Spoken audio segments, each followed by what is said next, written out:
Neno la kwanza, kitabu cha Luka 23 mstari wa 30. Kitabu cha Luka 23 mstari wa 34. Yesu akasema, Baba, wasamehe, kwa kuwa hawajui watendalo. Wakagawa mavazi yake, wakapiga kura. Amen.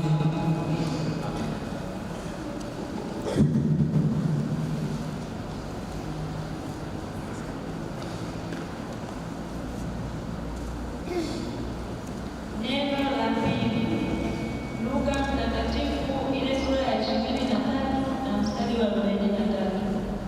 Luka Mtakatifu sura ya 23 mlango wa 43.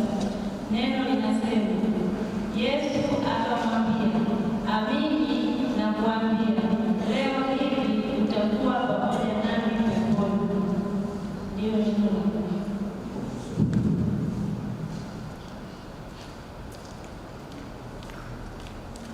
Bwana Yesu asifiwe. Neno la tatu linapatikana Yohana Mtakatifu sura ya 19 mstari wa 26 mpaka 27. Yohana Mtakatifu sura ya 19 mstari wa 26 mpaka 27. Mama wa Bwana ataanza kusoma. Basi Yesu alipomwona mama yake na yule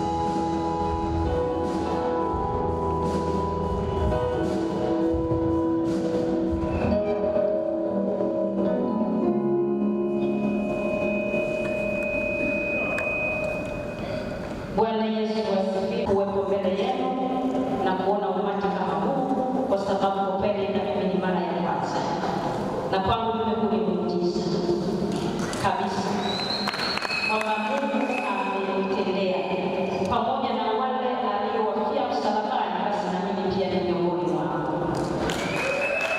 Bwana Yesu asifiwe. Basi sasa wapendwa, leo ni siku ya Ijumaa, siku ya Ijumaa Kuu, na siku hii ya Ijumaa Kuu tutatafakari maneno 7 ya Yesu pale msalabani, na mara nyingi maneno haya yanatumika mara moja siku kama ya leo ya Ijumaa Kuu. Sasa ni vema kwa sisi kizazi cha nasema Gen Z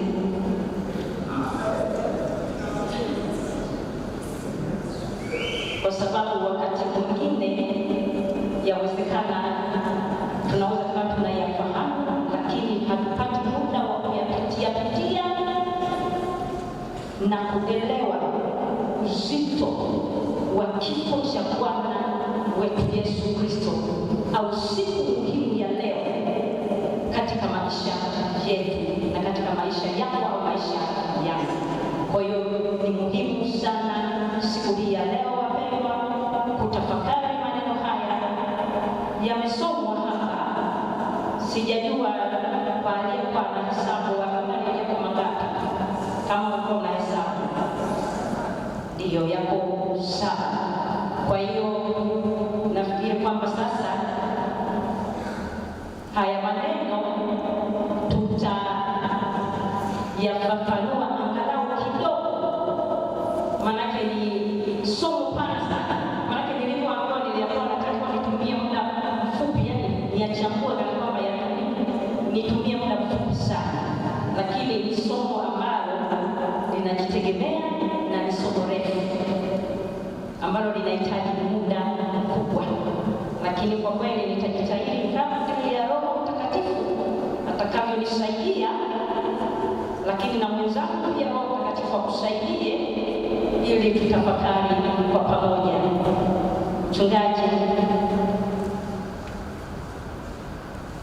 mratibu wa vijana, nitajitahidi. Asante sana.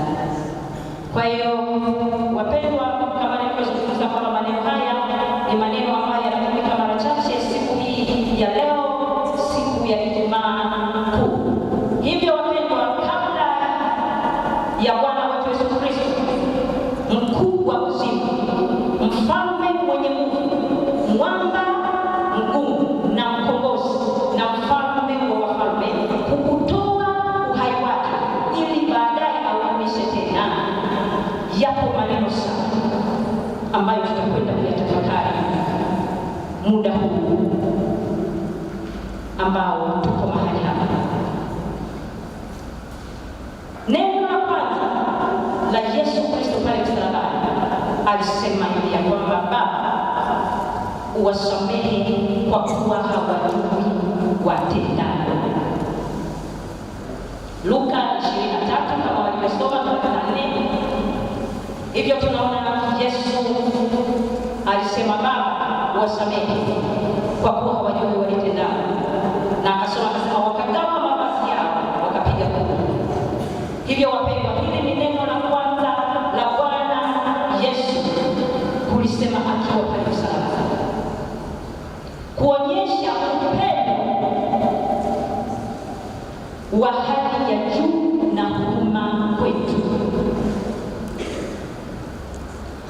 Japokuwa yeye tayari alishawasamehe, lakini alijua pia umuhimu wa kuombea msamaha kwa Baba, kwani si kila msamaha unaweza kutoa wewe ukawa pia umetolewa na Mungu. Waweza kumsamehe, lakini Baba wa mbinguni akawa hajamsamehe huyo mtu bado. Hivyo tunajifunza hata sisi kuwaombea wengine msamaha kwa Baba yetu mbinguni, kama alivyofanya Bwana wetu Yesu Kristo.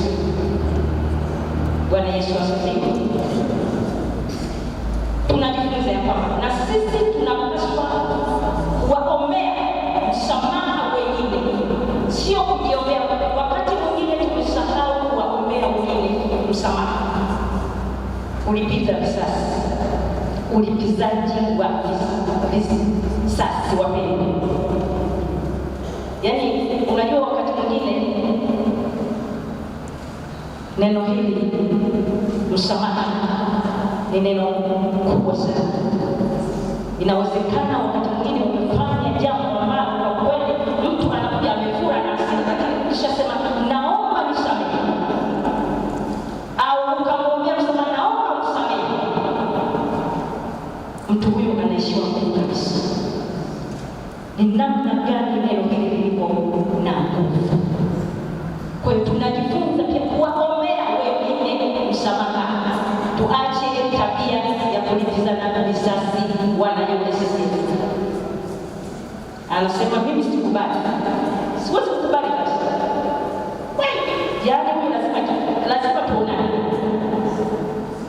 Lakini leo ninatukumbusha kwamba hapana, tutakufanya hivi kama ni watu tuliokombolewa na Yesu, ambaye huyu ametufia pale msalabani, ya kwamba ni lazima kama Wakristo tujifunze pia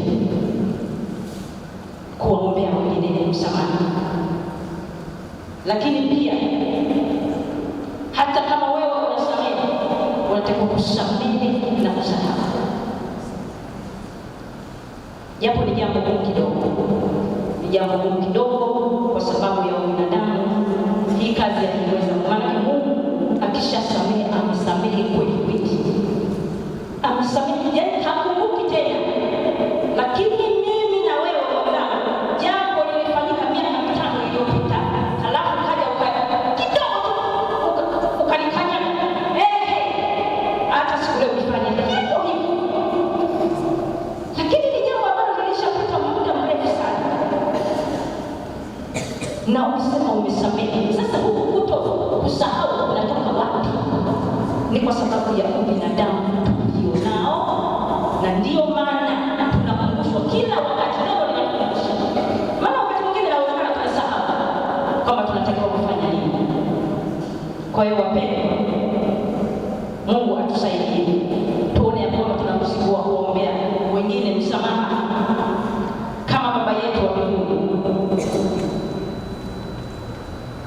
amefanya kwa Bwana wetu Yesu Kristo.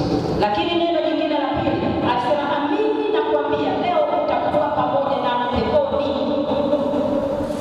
Hiyo ni Luka 23:39 na mstari kule inayoendelea. Amini nakuambia leo utakuwa nami peponi. Neno la Mungu linasema, kisha akasema, Yesu, nikumbuke utakapoingia katika ufalme wako. Haya maneno yalizungumzwa mtu mmoja mhalifu alikuwa alizungumza haya maneno. Maana yake alikuwepo mwingine mkono wa kushoto, mwingine mkono wa kuume. Sasa mwingine jamaa mwingine akajikoroga akasema, sasa wewe si Yesu Kristo, jiokoe mwenyewe nafsi yako kutoka na sisi. Akasema, lakini mwingine akasema, hivi kwa kweli unataka kusema Mungu hapa? Yaani muogope hata Bwana wako. Muogope. Kwa hiyo baadaye akajifanya kama ameelewa kidogo. Ndipo sasa anamwambia sasa, Yesu, nikumbuke utakapoingia katika ufalme wako. Na Yesu akamwambia, amini nakuambia leo hivi utakuwa pamoja nami peponi. Neno hili ni neno la pili la Bwana kuzungumza msalabani, kuonyesha huruma za Bwana Yesu hata katika hatua za mwisho kabisa za maisha ya mtu. Kuonyesha huruma. Maana alikuwa na nafasi ya kumkatalia, lakini hakukataa. Akasema, akamkaribisha, alimkaribisha na akamsamehe. Lakini neno jingine la tatu alisema, huyu Yesu akiwa msalabani anasema, mama, tazama mwanao. Na kisha akamwambia yule mwanafunzi, tazama mama yako. Yohana 16:26. Ni maneno marefu kidogo, lakini tunajaribu kwenda na muda kwa sababu muda wetu ni mchache, lakini ni maneno marefu kwa sababu ukisoma hapa anasema kwamba pale msalabani kwa Yesu palikuwepo na mama yake Yesu, lakini alikuwepo Mariamu Kleopa, alikuwepo Mariamu Magdalena, alafu alikuwepo pia na Mungu na mama walikuwa pembeni. Basi Yesu alipogeuka akaona kuna mwanafunzi ambaye alikuwa anampenda, amekaa karibu yake. Basi alipoona vile akamgeukia mama yake, ndipo akazungumza haya maneno kwa mama yake. Lakini akamgeukia tena yule mwanafunzi akazungumza maneno kama alivyozungumza kwamba mama, tazama mwanao, na kisha akamwambia yule mwanafunzi, tazama mama yako.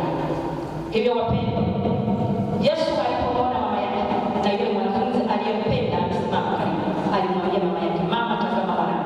Kisha akamwambia yule mwanafunzi, tazama mama yako. Na tangu saa ile mwanafunzi yule akamchukua nyumbani kwake.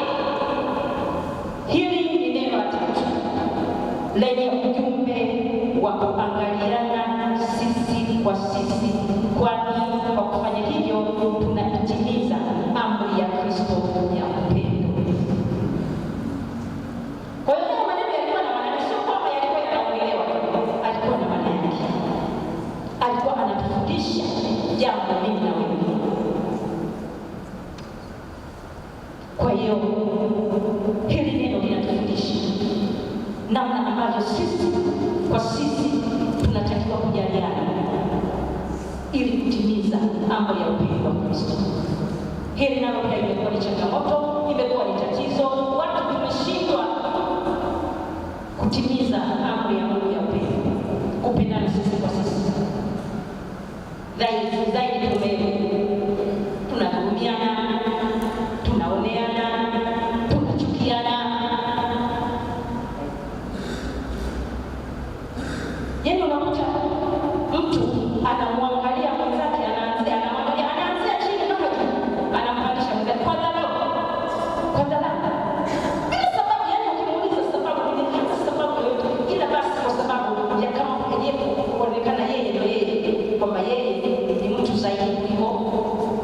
yake, lakini ukikumbuka ya kwamba sisi sote tumeumbwa kwa mfano wa Mungu na sura ya Mungu.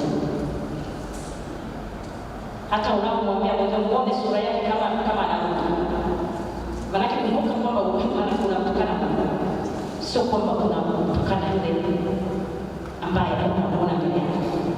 Hapana. Kwa hiyo wapendwa, amri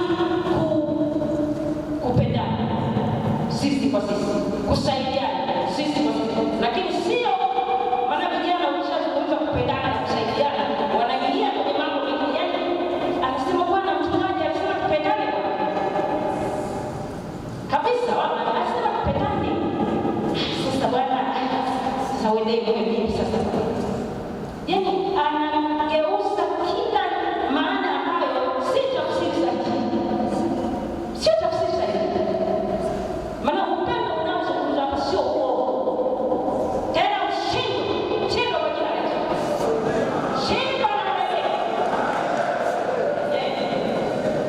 hapa sio mahali penyewe, labda umefahamu, lakini tutakushughulikia kama kuna mwenye mawazo kama atashughulikiwa na huyo aliyekufa msalabani, lazima ashughulikiwe. Amaki haya mambo unaona lazima hata hapa tumeanguka, unijikuta tu. What do you mean unijikuta? Ulikuwa umesinzia, unauliza niliona tu. Sasa kama ulikuwa unaona, basi inawezekana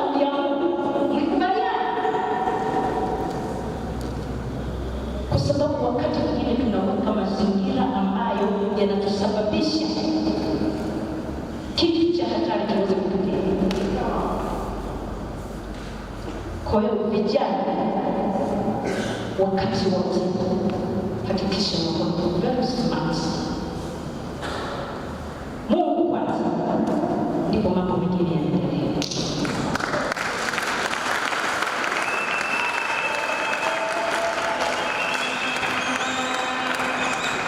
Ukifanya hivyo utamwona Mungu katika hakuna mzigo.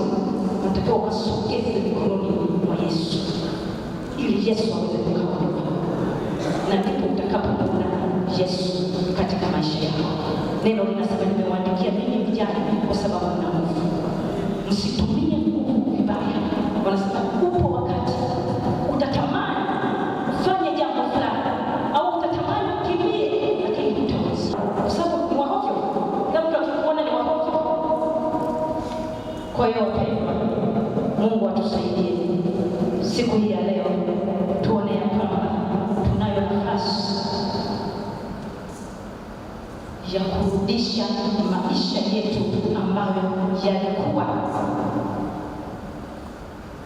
hayaendi vizuri kama Mungu anavyotaka mbele zake, ili yeye aweze kutusaidia na aweze kutuinua, aweze kuwa pamoja nasi katika kila jambo kama vijana ambalo tunalifanya katika masomo yetu, maana najua tuko kwenye masomo huko tuliko. Kwa hiyo ili uweze kufanikiwa hata katika masomo yako, GPA yako iwe nzuri, ni lazima Mungu kwanza, ndipo mambo mengine yafuate. Mungu akubariki.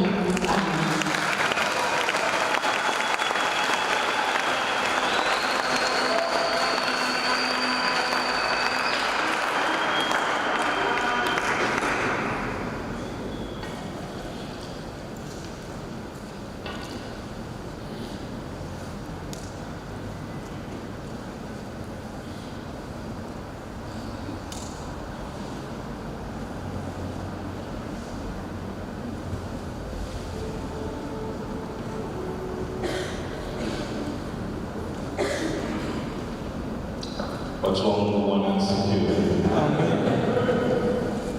Tuna kila sababu ya kumshukuru Mungu kwa ujumbe wa baraka ambao umeletwa kwetu na mchungaji Tumaini. Mungu ametumia na kwa kweli. Sasa nisaidie tu, kama umekaa na rafiki hapo, sasa umekaa na Yesu hapo, mwambie tu kwamba leo kila kitu kimekwisha. Yaani rudia tena, mbona mwambie nimekwisha.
Mkumbuke mwelekezo wake leo hii wa kanisa wazangu kabisa. Mungu awapendelea. St. John's, karibuni sana. Ni muda sasa wa kushukuru Mungu kwa matendo yetu katika ibada yetu ya baraka. Kabisa. Ibada ya Elisha. Ndio. Kabisa.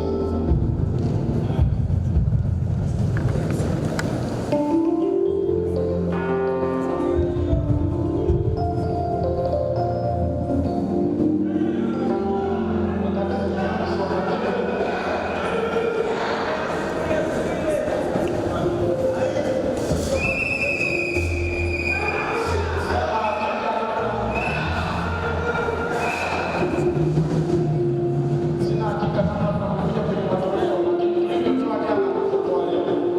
Ya kama ilivyokuwa jana, kwa St. John's tutakwenda karibuni.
Bwana akae nanyi. Tuombe. Mungu mwenye rehema, amemtoa mwana wako pekee Yesu Kristo afe kwa ajili ya dhambi zetu na kufufuka ili tupate kuhesabiwa haki, na umetukirimia mambo yote pamoja na Baba. Tuombe yapokee matoleo haya tukuletea sasa. Tunakutolea roho zetu na miili yetu iliyo hai takatifu ya kupendeza machoni pako, kwa Yesu Kristo Bwana wetu. Amen. Tushirikiane sala ya Bwana.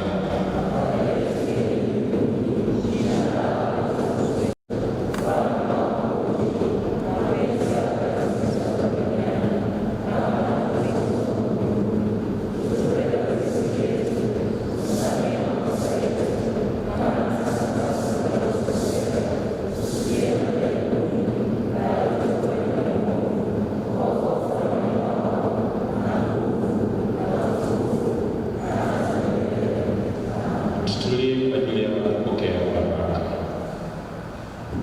Bwana nasikia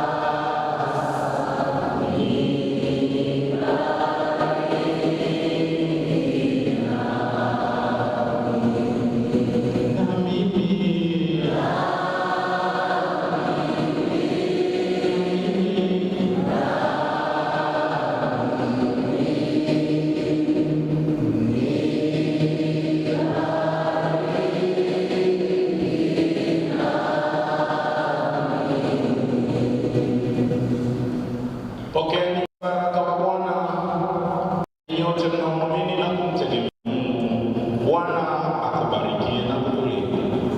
Bwana akuangazie nuru za uso wake na kukufadhili.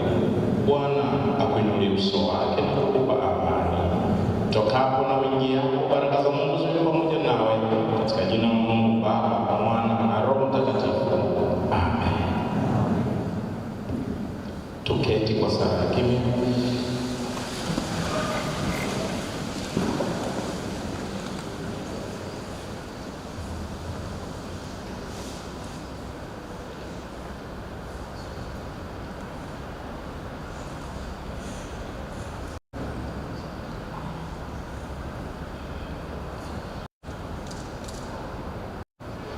Tunaomba hayo kwa Yesu Kristo Bwana wetu. Wapendwa, niwashukuru sana kwa kushiriki katika ibada hii ya baraka. Asanteni sana. Niombe sasa turuhusu baraka zinazoendelea.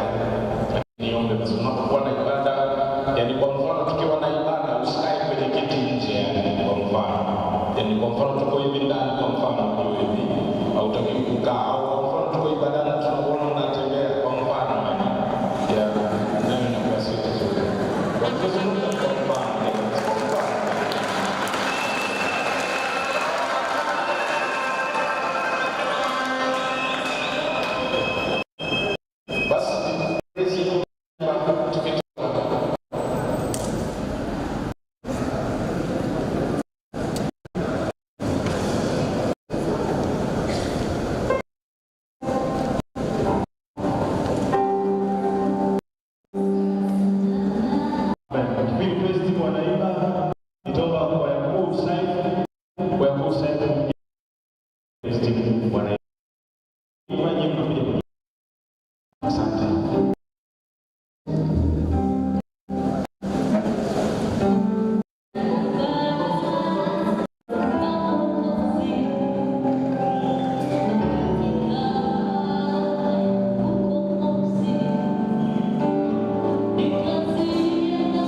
USF.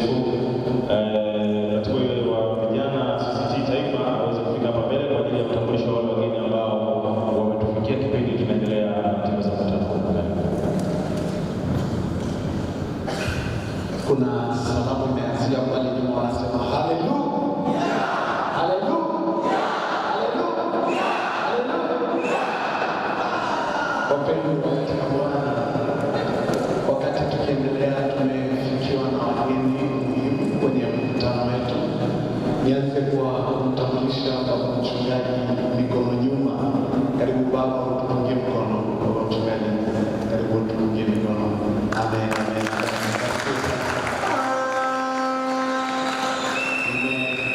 Nimefurahi sana kwa sababu rafiki yangu baba mchungaji aliwahi kumfundisha akiwa form 6.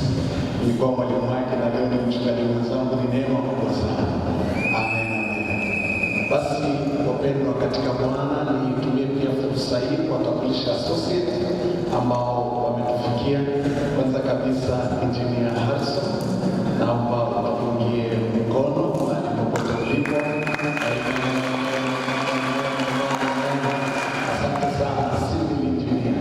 Nashukuru sana, na kwa wakati huu nimkaribishe pia rais wa kwanza wa USCF ambao walioanzisha USCF. Leo tuko naye mahali hapa, Engineer Goodluck Mushi. Hapo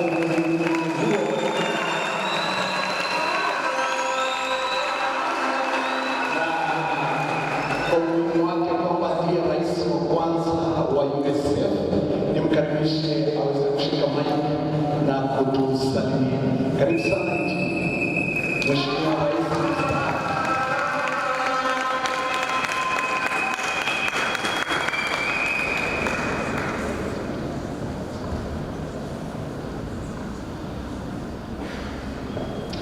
Bwana Yesu asifiwe. Kanisa, haleluya. Hebu tutakiane amani tukimpigia Yesu makofi.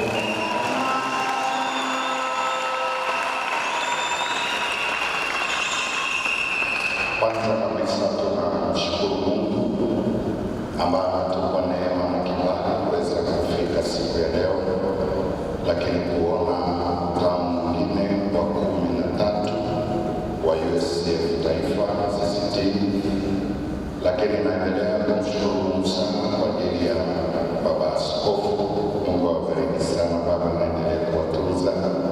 Mratibu wetu, Mungu akutunze sana. Mchungaji, wachungaji wote, walezi wa kila mahali, walimu walezi, pamoja na viongozi wa USCF Taifa, viongozi wa USCF matawi yote, wote pale mlipo, pamoja na mikoa. Mungu awabariki kwa kazi njema ambayo Mungu ameendelea kuwatumia kuifanya, lakini pia kwa ajili ya wana USCF wote ambao Mungu ametupa neema ya kuweza kuhudhuria hapa. Tumpigie Yesu makofi ya juu.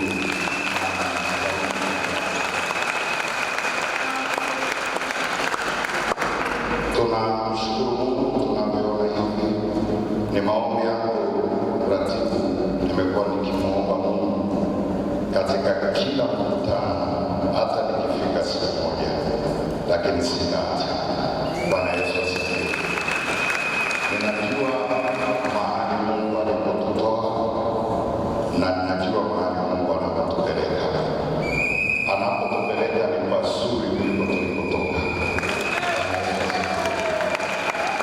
Hatutaelezea vingi leo, ndio tutapata wakati mwingine au wakati muda mwingine tutazungumza kwa undani kidogo, lakini kuna mahali Mungu ametutoa kama USCF.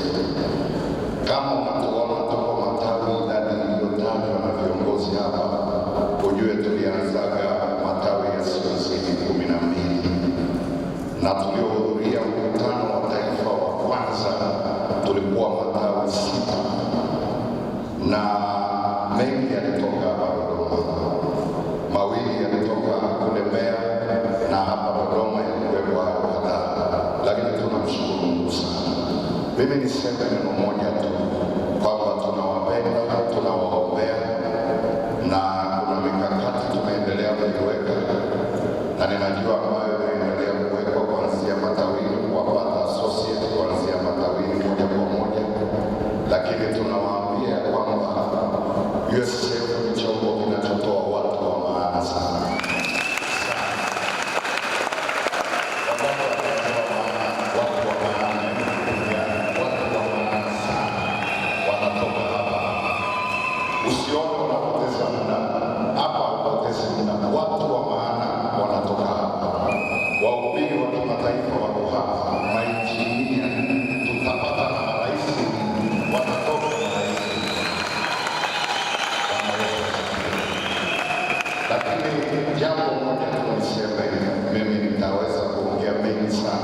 niseme jambo moja tu.